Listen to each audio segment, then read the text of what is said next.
Hello అందరికీ.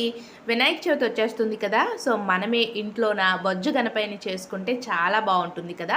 అందుకోసం నేనైతే ఇక్కడ మట్టి తీసుకున్నాను. మట్టి అంటే నార్మల్ మట్టి కాకుండా మనకి బంక మట్టి ఉంటుంది.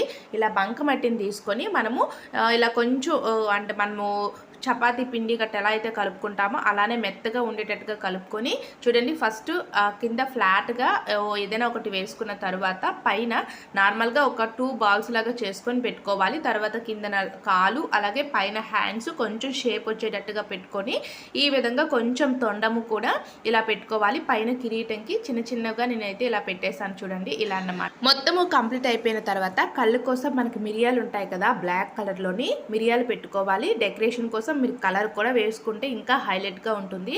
సో, నేనైతే నార్మల్‌గా రెడ్ కలర్ అంటే బొట్టుకి అలా యూజ్ చేశాను. Red and white colour. So, final look అయితే చాలా బాగుంది. సో, ట్రై చేయండి. వీడియో నచ్చితే లైక్ చేయండి. Thank you for